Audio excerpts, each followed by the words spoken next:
Au baseball, 3 prises et tu es éliminé. Dans la nuit du 20 août, l'Ukraine a décidé de faire encore mieux que ça. Elle a enchaîné 4 frappes dévastatrices. Les 3 premières ont éliminé la Russie. La 4e l'a achevée.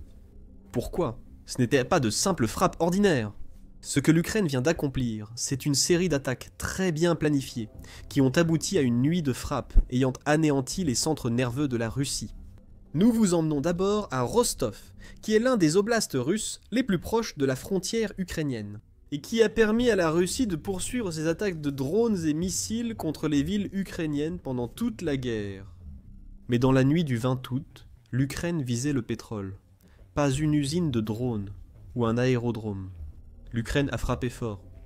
Euromaidan Press a donné les informations essentielles dans un article du 21 août sur les 4 frappes abordées dans cette vidéo. À Rostov, il est dit que l'Ukraine a envoyé ses drones frapper la raffinerie de pétrole de Novochakhtinsk, contournant au passage une paire de Pantsir et un système de défense anti-aérienne, Tor. Ces défenses témoignent de l'importance que la Russie accorde à la raffinerie récemment frappée par l'Ukraine. Poutine ne peut pas tolérer la mise hors service d'autres raffineries, et nous allons expliquer pourquoi. Il a tout tenté pour protéger la raffinerie à Rostov, sans succès.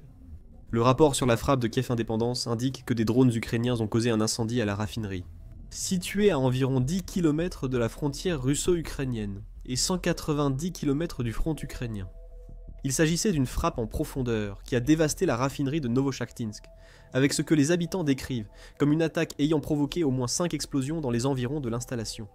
Le Kiev indépendant dit ne pas avoir pu vérifier indépendamment la première frappe du 20 août. Peut-être que ce n'est pas nécessaire. Les images qui circulent déjà sur les réseaux sociaux fournissent déjà toutes les preuves nécessaires pour confirmer que la frappe a été un succès. Sur le compte X de Euromaidan Press, plusieurs vidéos montrent des incendies dans l'installation de Novochakhtinsk. Ce n'est pas un petit incendie non plus. Dans les 3 vidéos partagées par Euromaidan Press, on voit des flammes illuminer l'horizon et de la fumée s'élever dans le ciel nocturne. Cela laisse penser que l'Ukraine aurait touché un dépôt de pétrole lors de son attaque sur Rostov. Dans ce cas, cela coûtera bien plus de pétrole à la Russie.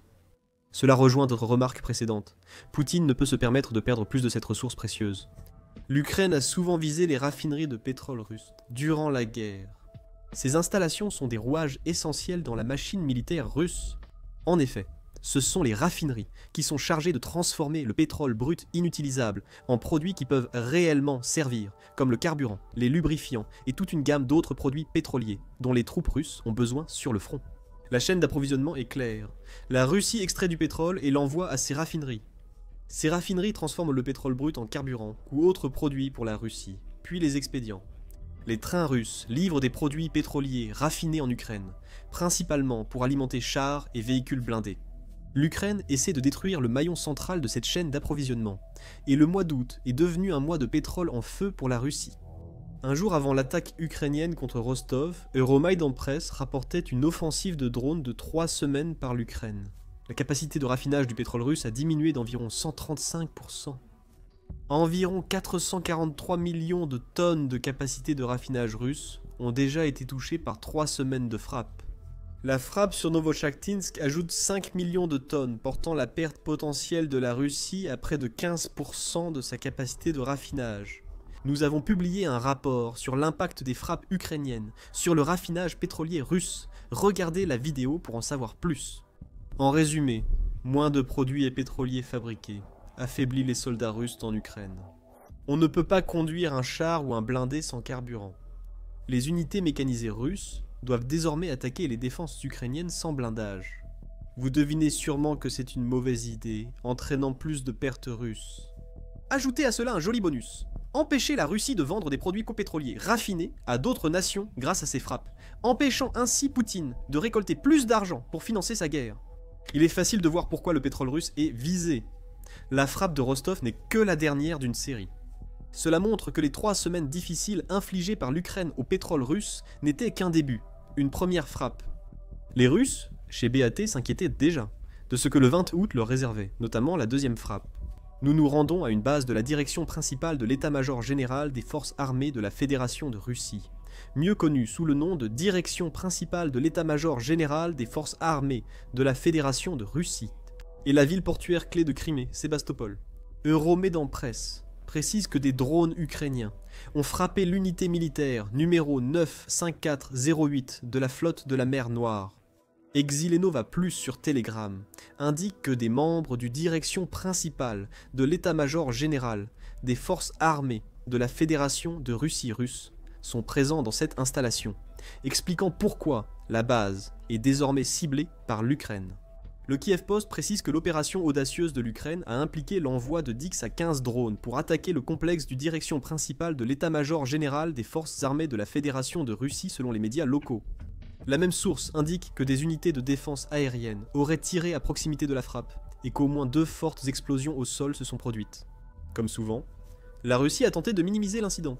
Mikhail Razvazaev, nommé par la Russie pour superviser la Crimée occupée, l'a simplement confirmé.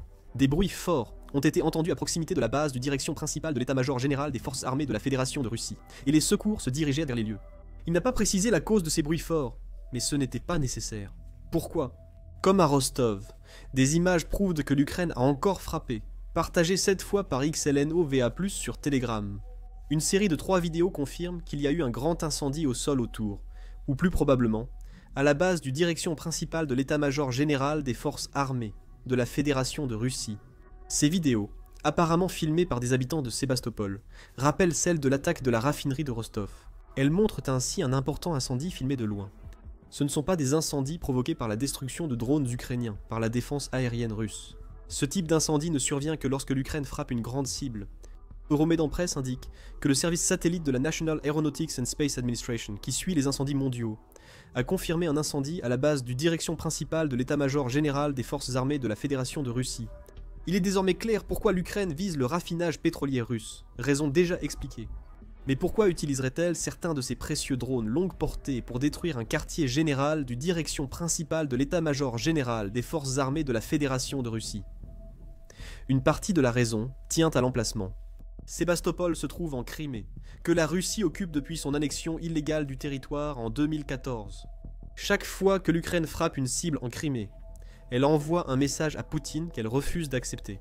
Cette annexion conduira-t-elle un jour la Russie à prendre officiellement le contrôle de la péninsule de Crimée? L'Ukraine compte reprendre la Crimée en utilisant ses drones. La base du direction principal de l'état-major général des forces armées de la Fédération de Russie n'est qu'une cible de plus parmi les objectifs ukrainiens détruits en Crimée par drone. Concernant le direction principal de l'état-major général des forces armées de la Fédération de Russie, l'Ukraine frappe la base car le direction principal de l'état-major général des forces armées de la Fédération de Russie russe représente une menace. Essentiellement, l'organisation d'espionnage, direction principale de l'état-major général des forces armées de la Fédération de Russie, est responsable de semer le chaos à la fois en Ukraine et sur l'ensemble du continent européen. The Security Distillery l'a souligné dans un article de septembre 2021, notant que le direction principal de l'état-major général des forces armées de la Fédération de Russie dirige l'un des groupes de hackers les plus dangereux au monde. Souvent, ces groupes tournent leur attention vers les ennemis occidentaux, comme ce fut le cas avec le piratage de SolarWinds, où la Russie a réussi à infiltrer plusieurs réseaux gouvernementaux et d'entreprises américains. Pour l'Ukraine, une force de piratage puissante peut gravement menacer ses armes modernes et connectées face à la Russie. Les systèmes gouvernementaux et infrastructures rendent les pirates du direction principal de l'état-major général des forces armées de la Fédération de Russie particulièrement menaçants. L'Ukraine n'a pas atteint cet objectif à Sébastopol, mais a peut-être éliminé 1 ou 2 commandants responsables de ces opérations. Le stratège souligne que le direction principal de l'état-major général des forces armées de la Fédération de Russie est dangereux autrement que par le piratage. En novembre 2024, il a écrit: en octobre, le chef du Military Intelligence 5 a signalé que des agents du direction principal de l'état-major général des forces armées de la Fédération de Russie russe avaient mené des attaques incendiaires, des sabotages et d'autres actions dangereuses avec une imprudence accrue. Son homologue du Military Intelligence 6 a affirmé que les renseignements russes étaient devenus un peu sauvages. Le stratège souligne que ce type d'attaque ne se limite pas à l'Ukraine. Des attaques incendiaires en Pologne, Allemagne, République tchèque et États baltes ont été attribuées aux directions principales de l'état-major général des forces armées de la Fédération de Russie. Même chose pour la perturbation du réseau ferroviaire français, le premier jour des Jeux Olympiques de Paris. Cette organisation emploie surtout la ruse et des méthodes douteuses pour satisfaire Poutine. Les propos sur la situation devenue sauvage sont préoccupants. Un direction principal de l'état-major général des forces armées de la Fédération de Russie désormais sans frein politique est une perspective terrifiante. L'Ukraine a réglé le problème du direction principal de l'état-major général des forces armées de la Fédération de Russie à Sébastopol. À ce moment, les Russes du BAT étaient en sueur. 2 frappes, en peu de temps. Une autre le 20 août, et la nuit serait très mauvaise pour la Russie. L'Ukraine préparait aussi une autre frappe. Nous allons ensuite à la base aérienne de Yuzhny, dans la péninsule de Kherson, qui d'après le New Voice of Ukraine, a été visée par une nouvelle attaque de drones ukrainiens, causant des incendies. Il cite le groupe de surveillance Crimean Wind, qui s'est exprimé sur Telegram pour signaler la frappe. Vers 3h35, 2 fortes explosions ont retenti près de l'aérodrome de Yuzhny, sur la péninsule de Kherson. Selon le groupe, plusieurs incendies ont ensuite eu lieu à cet endroit. Cette fois, nous en savons peu sur l'attaque. Il y a très peu d'informations qui circulent sur les moyens que la Russie maintient sur la base aérienne que l'Ukraine a frappée le 20 août, bien que nous puissions probablement faire quelques suppositions précises. Des bombardiers russes se trouvent presque certainement sur la base. La Russie emploie ses avions pour frapper l'Ukraine avec missiles et bombes planantes. Il est donc logique que l'Ukraine cherche à les détruire. Les bases aériennes abritent très souvent des hélicoptères, qui représentent une autre menace aérienne que l'Ukraine souhaite éliminer, et contiennent souvent des stocks de munitions pour leurs moyens aériens. Toucher l'une de ces cibles ferait de la frappe de Kherson un succès pour l'Ukraine, mais nous ne savons pas ce que l'Ukraine a touché. Nous savons seulement qu'il y a eu de fortes explosions et un autre incendie. Cependant, nous avons un démenti russe affirmant que rien d'anormal ne se passe, comme l'explique la chaîne Telegram Crimean Wind. Le gouverneur russe, Mikhail Kolobok-Razvazaev, a écrit à 05h01. Un long accord a été nécessaire sur le texte relatif au bruit fort près de la rue Voanex-Troitli, sur le site de l'unité militaire de la flotte de la mer Noire, en présence des services d'urgence, Emercom, police, ambulance et secours de Sébastopol. Des exercices servent à s'entraîner à éteindre des incendies et gérer des urgences en conditions quasi-combat. Ces exercices ne sont évidemment pas annoncés à l'avance. On pourrait croire que les fortes détonations viennent d'exercices militaires de la flotte de la mer Noire. Presque. Mais ces exercices étaient censés avoir lieu tôt le matin. Cela n'a aucun sens, sauf si vous concluez que Razvazaev mentait. Et ce mensonge a été révélé presque aussitôt qu'il est sorti de la bouche du gouverneur russe en tant que Criméen. Wind affirme que les satellites de la National Aeronautics and Space Administration ont déjà détecté de puissants incendies sur la base aérienne de Yuzhny. Quels exercices exigeaient d'incendier une base aérienne? Monsieur Razvazaev ne répondait pas. Nous savons déjà que vous ne pouvez pas trouver d'explication plausible. C'est la 3e prise et le batteur russe se retourne pour partir. Mais l'Ukraine n'en a pas fini. Elle a peut-être éliminé la Russie, mais elle a d'une balle rapide prête à porter le coup de grâce. Et pour conclure une série d'attaques dévastatrices, qui ont détruit le centre nerveux de la Russie, cette balle rapide a été lancée droit sur la tête de la Russie. Ou, plus précisément, l'oblast de Voronej. Revenons à Euromédan Press pour les détails. L'Ukraine aurait frappé une sous-station électrique ferroviaire dans l'oblast de Voronej. Encore une fois, la Russie ne peut nier l'incident. Les satellites de la National Aeronautics and Space Administration ont déjà détecté l'incendie. Et Exelenova Plus dispose d'une photo montrant les dégâts qui ont été causés. Plutôt que d'agir comme si rien ne s'était passé, comme elle l'a fait à Khersonas, la Russie a au moins admis que l'Ukraine avait envoyé des drones vers la sous-station électrique de Voronej. Bien sûr, la Russie s'est abstenue de confirmer que ces drones avaient effectivement touché leur cible, comme nous pouvons le voir dans la déclaration du gouverneur régional de Voronej, Alexandre Goussev, partagée sur Telegram par Astra. La déclaration dit ceci. Les forces de défense aérienne en service dans l'un des districts du sud de la région ont déjà détecté et détruit plus de 5 drones. D'après les premières infos, aucune victime. Après la chute de drones, une installation énergétique a été endommagée. Plusieurs villages sont privés d'électricité et des trains de passagers ont été retardés. Au moins, Goussev n'a pas blâmé les drones cette fois. Euromédan Press précise que les retards signalés par Goussev ont touché 19 trains et que le gouverneur de Voronej alerte sur d'éventuelles attaques à venir. La question évidente ici est pourquoi cibler une sous-station électrique ferroviaire? La réponse est que le rail joue un rôle énorme dans la logistique russe. Si vous vous rappelez la chaîne d'approvisionnement en pétrole mentionnée plus tôt, l'envoi de pétrole raffiné aux troupes en première ligne était la 3e étape. Le rail est le principal moyen de transport sur lequel la Russie mise le plus. L'Institut royal des services unis souligne cela dans un bref profil des chemins de fer russes, affirmant « plus que toute autre armée ». Les forces terrestres russes utilisent leur vaste réseau ferroviaire pour déplacer troupes et matériel lors des exercices, et pour soutenir la mobilisation sur les théâtres de guerre. Plus que tout autre pays. Cela signifie que la Russie ne peut rien expédier sans accès au rail, ce qui donne un contexte essentiel à la frappe de Voronej. Détruire une centrale électrique rend une voie ferrée inutilisable, même temporairement. Ce type de retard empêche carburant, équipement et renforts d'arriver au front, ce qui profite aux défenseurs de l'Ukraine. L'Ukraine l'a compris aussi, et elle travaille sur des moyens de neutraliser même les trains les plus blindés de la Russie. Nous avons abordé ce sujet dans une vidéo récente, alors allez la voir pour en savoir plus sur la dépendance de la Russie aux puissants chemins de fer. Tout cela s'est traduit par 4 frappes, en une nuit, et de nombreux dégâts, causés à des infrastructures russes clés qui soutiennent l'invasion de l'Ukraine par Poutine. Il est aussi important de noter que le 20 août illustre comment l'Ukraine se concentre davantage sur des frappes en profondeur. Ces attaques ciblent l'arrière russe pour affaiblir ses forces au front. En août, alors que le mois n'est pas fini, l'Ukraine a mené 27 attaques de drones vérifiées contre des cibles en Russie ou sur des territoires occupés, selon la Bespovia du 15 août, une semaine après la publication de ces chiffres. Nous pouvons compter au moins 4 frappes de plus depuis le 20 août. Retenez que ce type de frappe s'inscrit dans une stratégie claire suivie par l'Ukraine. Charles Kupchin, chercheur au Conseil des relations étrangères, expose les 2 objectifs de cette campagne de frappe en profondeur. Il s'agit de frapper des dépôts de pétrole et des installations militaires. Cela pourrait affaiblir l'effort de guerre russe et réduire ses revenus, selon lui.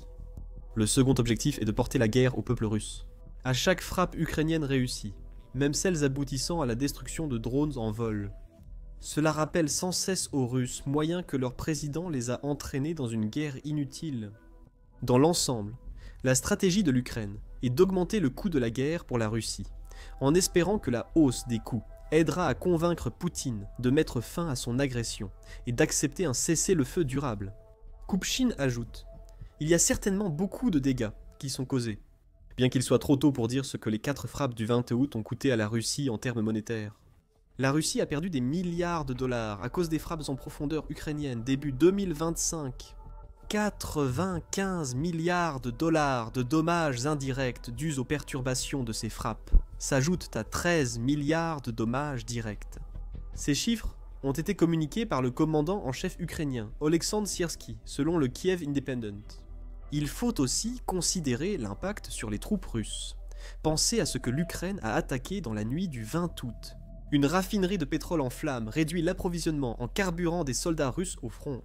Détruire un quartier général du direction principale de l'état-major général des forces armées de la Fédération de Russie porte un coup aux opérations de piratage et de sabotage de la Russie, ce qui signifie que la Russie ne peut pas affaiblir les forces ukrainiennes derrière les lignes de front. Une base aérienne touchée réduirait le nombre de missiles et bombes lancés sur l'Ukraine pour appuyer les assauts russes. La fermeture d'une ligne ferroviaire après une frappe sur une sous-station électrique cause des retards logistiques. Cela peut empêcher une attaque russe ou l'obliger à agir sans équipement. L'objectif est d'affaiblir la machine de guerre russe. Et si l'Ukraine maintient le même rythme que celui observé le 20 août avec ses frappes en profondeur, il ne faudra pas longtemps avant que la Russie soit hors jeu. D'autres mauvaises nouvelles frappent la Russie. Avant les 4 frappes du 20 août, l'Ukraine visait déjà des missiles russes. La puissance des missiles russes s'est effondrée. Tout cela résulte de frappes en profondeur, de sanctions occidentales et d'une opération de drones ayant détruit un tiers de la flotte de bombardiers stratégiques russes.